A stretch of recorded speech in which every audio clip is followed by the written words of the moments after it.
Welcome to the AFR Saints channel, where we provide you daily content on your favorite team, the New Orleans Saints. Do us a favor and hit that subscribe button. Be sure to leave your comments below and smash that like button. Who dat? I think it was just frustration. He was tired of getting hit. I was tired of getting hit. And it was just, I lost my cool. I did. And like I said, Derek Carr, I'm sorry. We're good. I love him. He loves me. We're on the same page. Saints center Erik McCoy on Sunday after the Saints' 28-6 win over Carolina. There was a pretty public spat between Derek Carr and Erik McCoy in the third quarter after a sack. I wanted to ask someone who's been in those situations before on the field at that position on the offensive line. Jon Stinchcomb has been a friend of the show for a long time. We appreciate him taking a couple of minutes today. Hey, Jon, thanks. How are you? I'm great, Matt. Thanks for having me on. Oh, it's our pleasure. Let me just start with, so you see that on Sunday with McCoy and with Derek Carr. What's your reaction? What do you think when you see it? I've been in those locker rooms. I know this. I played next to Jyree Evans for 5+ years, and there were times where if there was a camera in our face and you had us mic'd up, we would have said things that would not have been fan-friendly. And I love the man dearly.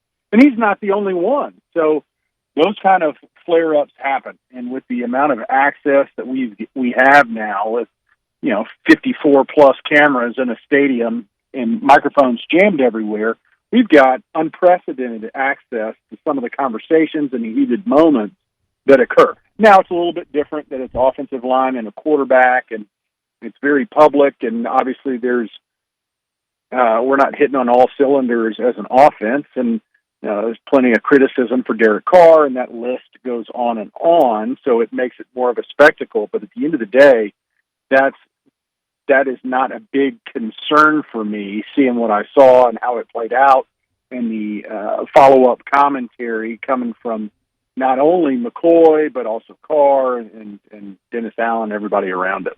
Jon, do you think any differently of it? Because it's not the first time we've seen it with Carr. We saw it very publicly with Carmichael. We saw it with Olave, and now we've seen it with McCoy on 3 different occasions. Does it mean anything because it's not an isolated deal?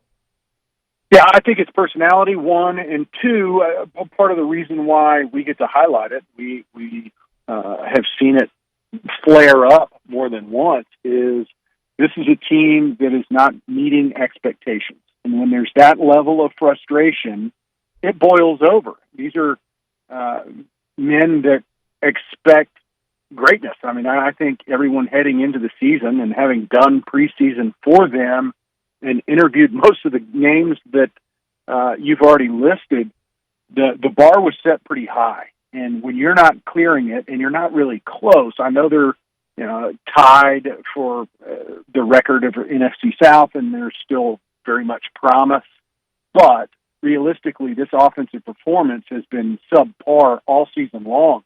When you deal with that on a week-in and week-out basis, it causes friction, and I think that's human nature, especially when you're compile 53 alphas in one room and say, hey, you're not living up to it, then you're going to see more of it than what you're normally accustomed to.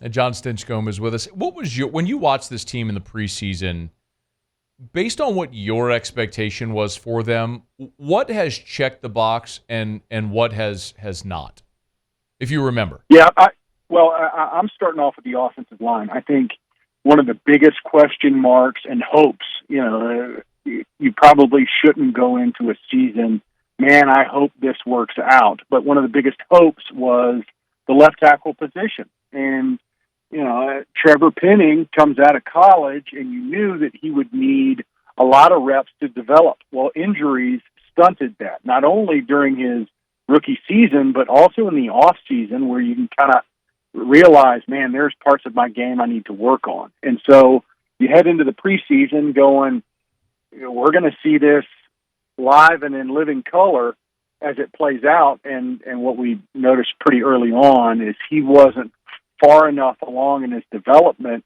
to kind of let him work through those growing pains. And the result of it has been a switch on that entire left side of the line. Andrus Peat and James Hurst basically switched positions from what they played last year, and it puts more strain on the offense. I know Pete Carmichael and Derek Carr have received a lion's share of the criticism this season, and a lot of it's deservedly so, especially with the high expectation. But when you're not able to sit in the pocket or draw up some plays where you can kind of take the top off of defense because you're worried about pressure, it's a factor. So as you look at this season and how it's played out, injuries is always an issue with teams that aren't hitting their expectations. How have they factored? Well, it's been considerable for this Saints season, but also the performance on the offensive line hasn't allowed them to kind of press into what they were hoping for at the beginning of the season offensively. Jon Stinchcomb is our guest. John, how much of this is fixable in Week 15?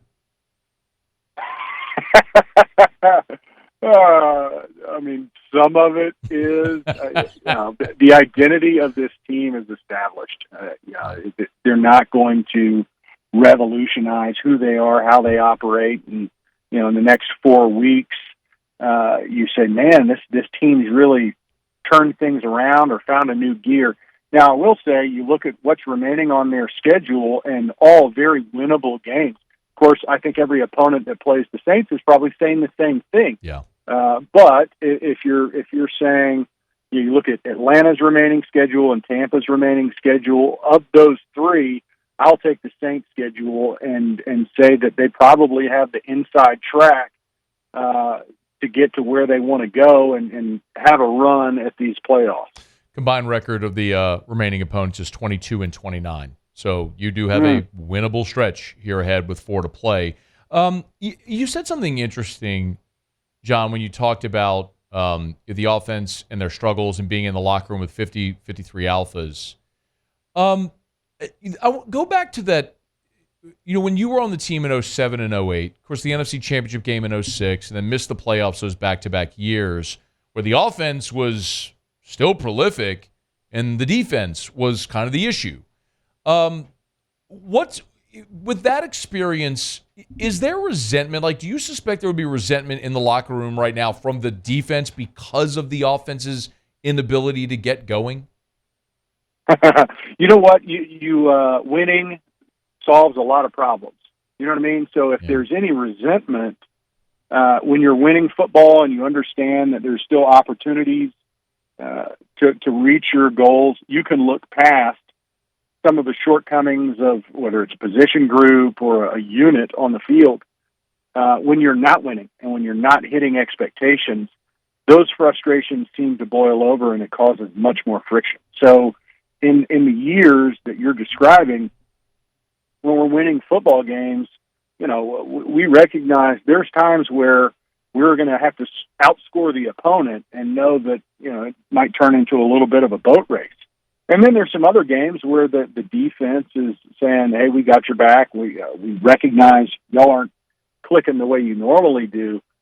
And those situations are understood, and, you can work your way through them when you're winning football. And when you're not, I think that's when you start getting frustrated and you see some backbiting comments, and maybe it starts to leak into some social media, which, this season and this team has not been exempt from falling into that category as well. Yeah. One of the things I mention often, John, is for Sean Payton, and I mean, this, but just for the benefit of the audience, he was so big on culture. And I remember that first year when he came in, there were a lot of veteran players who he just dismissed. Like he was going to change the culture. He had to do it again in 2017. And when you with that being the basis of a key piece of when you were with New Orleans, and then you see the Twitter spats and a lot of the stuff that goes on. When you see that, do you look at a team that, again, outside in, none of us are in the locker room, but do you see a team that looks like it has bad culture right now? Yeah, I think it would be very realistic when you're looking at this off season to see some guys that are capable on a football field, but probably aren't a great fit in the locker room that are going to need to roll. the Saints have dealt with that in the past. Not to name names, but when Junior Gillette was named team captain a decade ago, you had, for all the folks that knew, you're going, this is not a recipe for success. Talent on the field, but not great in the locker room, and you've seen that play out everywhere he went. He's probably one of the most talented football players that couldn't find his way on the roster and had nothing to do with his ability on the field, but what the detriment that he caused to the culture in the locker room. So I think you're dealing with a little bit of that. I wouldn't say it's that same level, but when you're trying to, let's have an analogy here. If you're trying to make some great recipe and the ingredients just aren't clicking, then you're going to have to make some changes. It's not to say that they're not great in their own regard, but if they don't play well together, then you're not going to be able to find the success that you're looking for. It's definitely been disappointing to watch it unfold, considering the expectations. But with 4 to play, the division is still there. I'll ask you 2 more. Number one, there is this. I've been asked this a lot, and I'm sure I can ask you this now as a fanalist instead of as a player. But there are some fans who are disappointed with the win because they want to lose to get a draft pick. My contention has always been that's counterintuitive. Like, I want the team to win and go win the division and make the playoffs because you can't win if you don't get in the playoffs. Where do you fall? As a player, of course, you want to win every week, but where do you fall on that now? Oh, yeah. I'm not a fan of losing. I think that creates the antithesis to the culture that you just spoke of.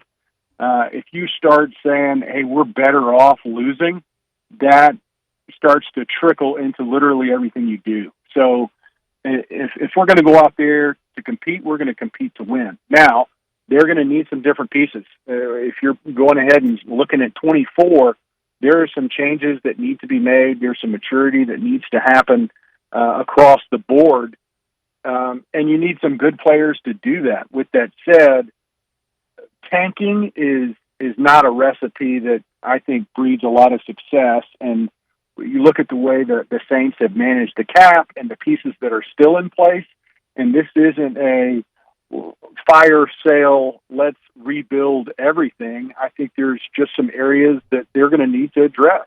Yeah. Man, I could talk to you for an hour. I got a lot more I want to talk about, but I'll leave it at this. Do you like the throwbacks? Yeah, I do. I mean, it's good to occasionally mix it up a little bit. Okay. But I'm glad it's not a week in, week out deal. Okay. It's good Oh man, to, change it up a little. I mean, see, I love those throwbacks. Y'all wore them against. I want to say against Tampa once. Is that right? When you played? Yeah, that sounds right. Wore against Tampa. I think a Sunday night football game, and I love the Color Rush uniforms as well. They're kind of fan favorites. Man, I thought you'd be all in. I don't know. Maybe players don't care as much about the drip as the fans do, but I love them, man. I thought it looked so good. Let me tell you, call Lance Moore, any of the other guys. I was too worried about blocking out nightmares in front of me than how my attire looked. Jon Stinchcomb did it for a long time with the Saints from 2003 to 2010. Hey, man, we always appreciate a couple of minutes. Thanks for taking the time. Enjoyed it. Hey, thanks so much for watching. Please leave your comments. I love to interact, and be sure to hit the red subscribe button below.